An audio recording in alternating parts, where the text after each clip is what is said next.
ரீசெண்டாக post office தபால் நிலையம் போஸ்ட் ஆஃபீஸுக்கு நான் ஒரு ரெஜிஸ்டர் போஸ்ட் ஒன்று பண்ணுறதுக்காக வேண்டி போயிருந்தேன். அப்போது ஒரு பெண், முஸ்லீம் பெண், இதே நான் சொல்கிறேன், இது ஸ்பெஷலாக இது முஸ்லீம் பெண்களுக்கான ஒரு பதிவு தான்.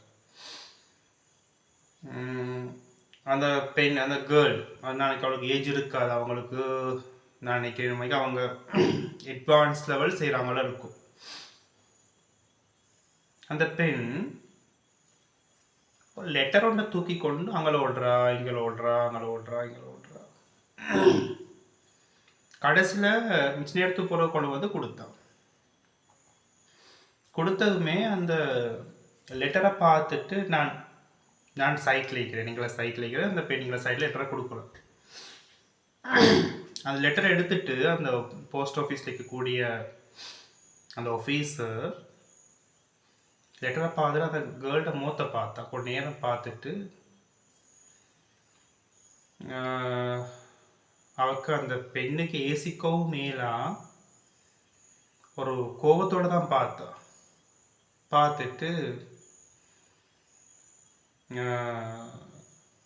அந்த என்ன என்கிட்ட நான் சைட்ல இருக்கிறேன், ஓகே அந்த ஆஃபீஸருக்கு அடி நல்லாவே தெரியும் சார், இதை கொஞ்சம் பாருங்கள்னு தந்தா.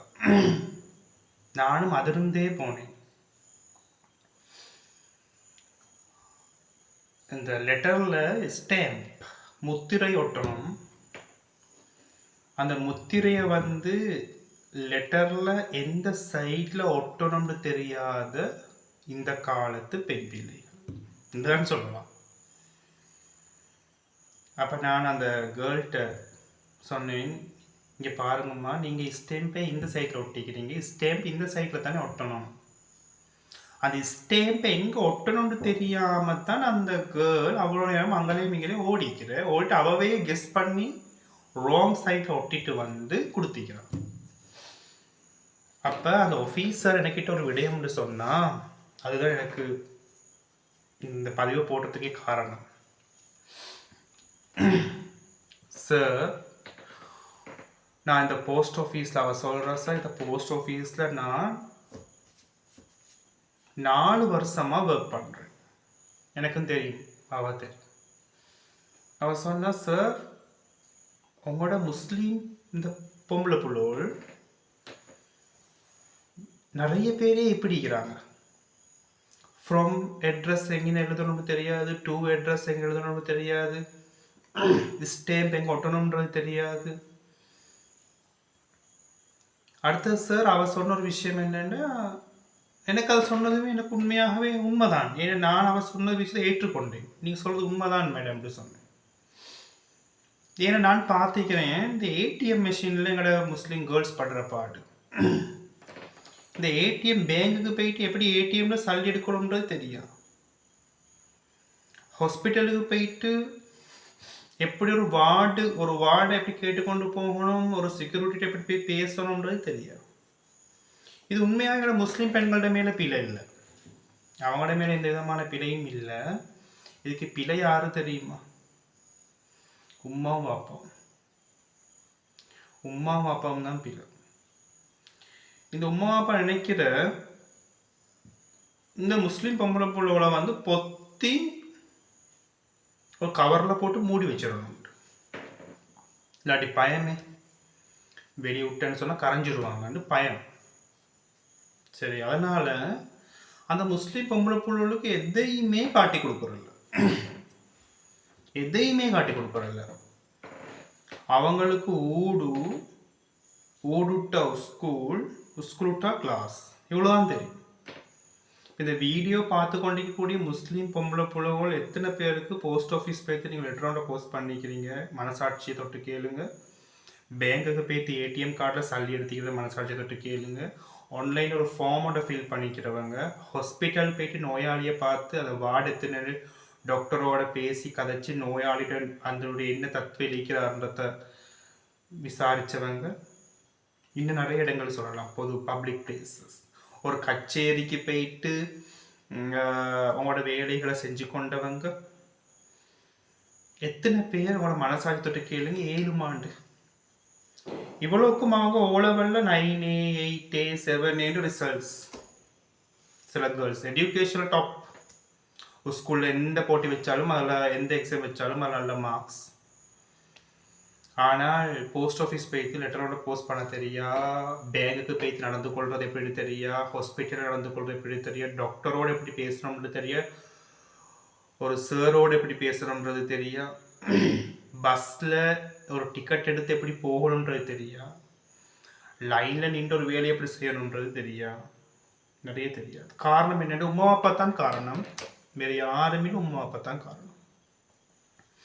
இந்த உமா அப்பா என்ன செய்யறேன்னா வாப்பாவை எல்லாம் செய்கிறேன், வாப்பா எல்லாம் செஞ்சு கொண்டு கொடுத்துட்ற, மகளை கூட்டி கொண்டு போயிட்டு ஒரு நாள் வாப்பா காட்டுறல இப்படித்தான்மா போஸ்ட் ஆஃபீஸில் இப்படித்தான் லெட்டரை போஸ்ட் பண்ணணும், அட்ரஸ் இந்த பக்கம் எழுதணும், ஃப்ரம் இந்த பக்கம் 2 அட்ரஸ் எழுதணும், இந்த பக்கம் ஸ்டாம்ப் போட்டணும், நீங்கள் ரெஜிஸ்டர் போஸ்ட் பண்ணால் அவங்க ஸ்லிப் போட்டு தருவாங்க, அதை எடுத்துக்கொண்டு வரணும், ஹாஸ்பிட்டல் போனால் இப்படித்தான்மா செக்யூரிட்டிக்கு அவர்கிட்ட கேட்கணும், இந்த வார்டு இங்கே இருக்குது, இந்த வார்டு இதுக்குரிய ஸ்பெஷல், நோயாளியோட கூட்டி கொண்டு போகிறல்ல, போஸ்ட் ஆஃபீஸ் கூட்டி கொண்டு போகிறல்ல, பேங்க்குக்கு கூட்டி கொண்டு போகிறல்ல, எல்லாமே ஆம்பளை பிள்ளையே தான். ஆம்பளை புள்ளி ஒன்று இருந்த வீட்டில் அவனை தான் எல்லாத்தையும் பழக்கிறதே இல்லாமல் ஒரு பொம்பளை புள்ளி ஒன்றுக்குமே பழக்கிறல்ல. இதால் நான் உமா அப்பாவுக்கு சொல்கிறேன், உங்களோட பொம்பளை பிள்ளைய எதிர்காலத்தை நரகமாக்குறீங்க, எதிர்காலத்தை வந்து நீங்கள் செய்கிறீங்க என்னென்னு சொன்னால் குழி தொட்டி புதைக்கிறீங்க. எனக்கிட்ட ஒரு டீச்சர் ஒன்று சொன்ன சம்பவம் எனக்கு ஞாபகம் வருது. நான் அந்த டீச்சரும் எனக்கு படிப்பிச்சிருந்த டீச்சர் பஸ்ஸில் வரக்குள்ள எனக்கு ஒரு சம்பவம் ஒன்று சொல்லி வந்தா, இர்ஷாட் அவள் டீச்சர், அவளோட ஹஸ்பண்ட் அவளோட கணவர் ஈக்கும் வரைக்கும் எல்லாமே அவர் தான் செஞ்சுக்கிறார். அதனால் அவள் கணக்கெடுக்கலை.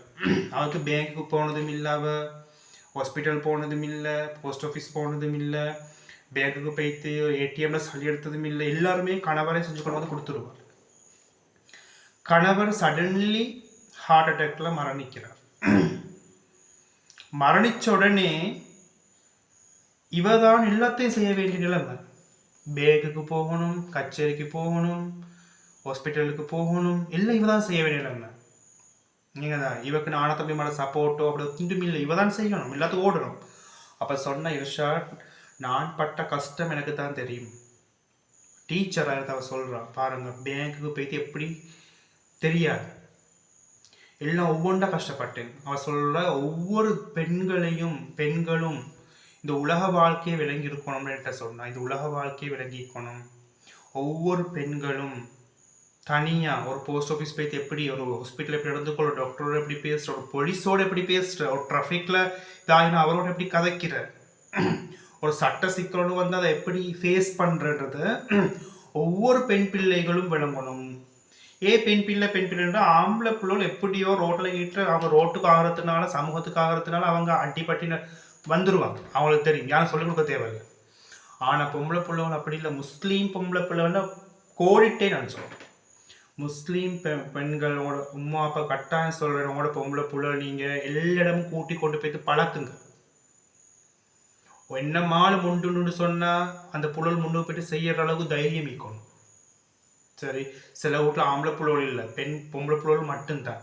சில வீட்டில் ஆம்பளை பிள்ளைந்து வேலையும் இல்லை, பொம்பளை பிள்ளை தான் எல்லாம் செய்யணும் அப்படின்னு ஊக்கிதே விடுகள். அதனால் உங்களோட பொம்பளை பிள்ளை எல்லா இடத்துக்கும் கூட்டி கொண்டு போயிட்டு இப்படித்தான் பழக்கு. பொம்பளை பிள்ளைகளுக்கு நான் சொல்கிறேன்மா, நீங்களும் உமா ஹாஸ்பிட்டல் போகிறவா போங்க, உமாவோட நானும் வாரேன், போஸ்ட் ஆஃபீஸ் போகிறவா போங்க, பேங்க்குக்கு போகிறாங்களா நீங்களும் போங்க, பழகிக்கொள்ளுங்க. எதிர்காலம் வந்து நீங்கள் எல்லாத்தையும் செஞ்சு கொள்றதுக்கு பழகிக்கொள்ளணும். சரி, இந்த பதிவு அந்த போஸ்ட் ஆஃபீஸில் இருக்கக்கூடிய அந்த ஆஃபீஸருக்கு நான் நன்றி செலுத்துகிறேன். அவன் என்னைக்கிட்ட சொன்ன அந்த கவலையாக தான் சொன்னான், ஏசே கூட முஸ்லிம் பொம்பளை பிள்ளைகள் இப்படி எடியூகேட்டட் ஆகிக்கிறாங்க ஆனால் உலக அறிவு இல்லையேன்னு கேட்டான். அதுக்காகத்தான் பதிவிடுறேன். இனியாலும் கொஞ்சம் சமூக நாலேஜோடு இருப்போம். மீண்டும் சந்திப்போம்.